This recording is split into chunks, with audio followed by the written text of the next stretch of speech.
என் அன்பு வணக்கம். இன்றைக்கி ரொம்ப இன்ட்ரெஸ்டிங்காக ரொம்ப சூப்பராக நம்மளுடைய சிக்கன் கிரேவி தான் ஒரு சூப்பரான மசாலா வச்சு செய்ய போகிறோம். இதுக்கு தேவையான பொருட்கள் என்னென்னு பார்த்துடலாம். மிளகு ஒரு அரை டேபிள் ஸ்பூன், தனியா அரை டேபிள் ஸ்பூன், சீரகம் அரை டேபிள் ஸ்பூன், காஞ்ச மிளகா நமக்கு தேவையான அளவு காரத்துக்கு ஏற்ற மாதிரி 5-6 எடுத்துருக்கோம். ஒரு சின்ன பட்டை, ஒரு ஏலக்காய், 3 லவங்கப்பூ, ஒரு ஸ்டார், 3 பாதாம், 3 முந்திரி, ஒரு சின்ன தேங்காய் பத்தை தோல் எடுத்துகிட்டு இந்த மாதிரி கட் பண்ணி வச்சுருக்கோம். இதுதான் இந்த மசாலாவுக்கு தேவையான பொருட்கள். இப்போ நம்ம எல்லாத்தையுமே வறுத்துற போகிறோம். அனல் கம்மியாக வச்சுட்டு எண்ணெய் எதுவுமே சேர்க்காமல் ட்ரையாக அப்படியே வறுத்துடலாம். எல்லாத்தையும் நல்லா வறுத்துடலாம். ரொம்ப சூப்பராக இருக்கும். இது வறுக்கும்போது அதோட ஃப்ளேவர் செம்மையாக இருக்கும். அதுக்கப்புறம் காஞ்ச கருவேப்பிலை நான் கொஞ்சம் வச்சுருந்தேன், அது கொஞ்சமாக ஆட் பண்ணிக்கலாம். இந்த கருவேப்பிலையும் சேர்த்து இதோடு நம்ம அரைச்சிடலாம். வறுத்து அரைக்க போகிறோம் நம்ம. அவ்வளோதான். இதை நம்ம தனியாக ஆற வச்சிடலாம். வறுத்ததுக்கப்புறம் ஒரு பிளேட்டில் போட்டு ஆற வச்சுட்டு அதே குக்கரை வச்சுக்கலாம். குக்கர் நல்லா காஞ்சதுக்கப்புறமா எண்ணெய் ஊற்றிக்கலாம். எண்ணெய் நல்லா காயட்டும். உங்கள்கிட்ட எந்த எண்ணெய் இருக்கோ அந்த எண்ணெய் யூஸ் பண்ணுங்கள். நான் ரீஃபண்ட் ஆயில் தான் யூஸ் பண்ணியிருக்கேன். ஒரு கைப்பிடி அளவு சின்ன வெங்காயத்தை ஆட் பண்ணிக்கலாம். சின்ன வெங்காயத்தை ஆட் பண்ணி நல்லா மிக்ஸ் பண்ணி கொடுத்துருங்க. அதே போல் ஒரு 4 தக்காளி மீடியம் சைஸ் எடுத்து தனியாக வச்சுருக்கேன். அதுக்கப்புறமா இஞ்சி பூண்டு பேஸ்ட் 1 டேபிள் ஸ்பூன் ஆட் பண்ணிக்கலாம். எல்லாத்தையுமே நல்லா வதக்கி கொடுத்துருங்க. கொஞ்சமாக உப்பு ஆட் பண்ணிக்கோங்க, சால்ட்டு. இப்போ 4 தக்காளியும் நான் அரைக்க தான் போகிறேன் குறான்னு பாருங்கள். எல்லாத்தையுமே நம்ம நல்லா வதக்கிடலாம். பச்சை வாடை பொருள் கொஞ்சமாக ஒரு சின்ன இனுக்கு கருவேப்பிலை ஆட் பண்ணிக்கலாம். ஸோ எனக்கு ரொம்ப பிடிக்கும் கருவேப்பிலை ரொம்ப நல்லது உடம்புக்கு. ஸோ இந்த கருவேப்பிலை ஆட் பண்ணி நல்லா மிக்ஸ் பண்ணி கொடுத்ததுக்கப்புறம் நம்ம பவுடருக்காக வேண்டி அரைச்சி வச்சுருக்கோம்ல, வறுத்து வச்சுருக்க இந்த மசாலாவை அரைச்சாச்சு. கொஞ்சம் தண்ணி ஊற்றி நீங்கள் அரைச்சிடுங்க. அரைச்சி தனியாக வச்சுக்கோங்க. அதுக்கப்புறம் அதே மிக்ஸி ஜாரில் 4 தக்காளி நம்ம அரைச்சிட்டோம்.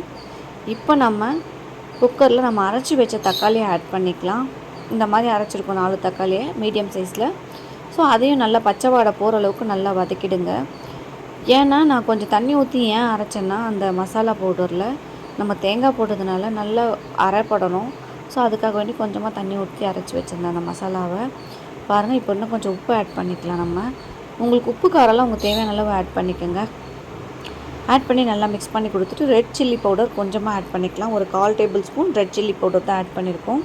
அதுக்கப்புறமா நல்லா வதக்கி கொடுத்துருங்க. இதை பாருங்கள், இந்த மாதிரி வதங்கி அப்படியே சுருண்டு வரணும். அந்த சமயத்தில் நம்ம கழுவி க்ளீன் பண்ணி வச்சுருக்க மஞ்சத்தூள் போட்டு கழுவி க்ளீன் பண்ணி வச்சுருக்க சிக்கன் ஆட் பண்ணிக்கலாம்.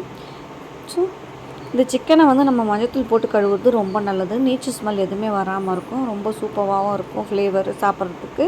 ஸோ எல்லா சிக்கனையும் ஆட் பண்ணியாச்சு. நல்லா இதுக்குள்ளே போட்டு நல்லா நம்ம கலாரி கொடுத்துடலாம். ஸோ இந்த சிக்கன் நல்லா வேகணும் நம்ம. அதுக்கப்புறம் நல்லா மிக்ஸ் பண்ணதுக்கப்புறம் நம்ம அரைச்சி வச்சுருக்கோம்ல அந்த பவுடரையும் நம்ம ஆட் பண்ணி போகிறோம். தண்ணி ஊற்றி நல்ல ஒரு பேஸ்ட் மாதிரி அரைச்சி வச்சுருக்கோம். இதுக்கு மேலே கொஞ்சமாக கருவேப்பிலை தூவுங்க. ஸோ நம்ம அப்பப்போ இந்த கருவேப்பிலை தூவும்போது அந்த கருவேப்பிலோட ஃப்ளேவர் சூப்பராக இருக்கும். இப்போது இந்த பேஸ்ட் ஆட் பண்ணிக்கலாம். இதையும் நல்லா மிக்ஸ் பண்ணி கொடுத்துருங்க. ஸோ இது எல்லாத்தோடு வச்சு சாப்பிட்லாம். சைட் டிஷ்ஷாகவும் சாப்பிட்லாம், மெயின் டிஷ்ஷாகவும் சாப்பிட்லாம். ரொம்ப சூப்பராக இருக்கும், செம்மையாக இருக்கும் இது.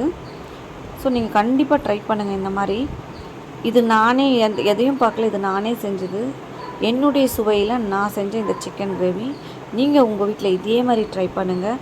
கொஞ்சமாக தண்ணி ஆட் பண்ணிக்கலாம். 1/4 டம்ளர் தண்ணி ஆட் பண்ணி நம்ம குக்கரில் ஒரு 2 விசில் தான் விட போகிறோம். ஸோ தண்ணி உங்களுக்கு தேவையான அளவு ஆட் பண்ணிக்கோங்க. நம்ம கிரேவியாக பண்ணுறதுனால தண்ணி ஆட் பண்ணுறோம்.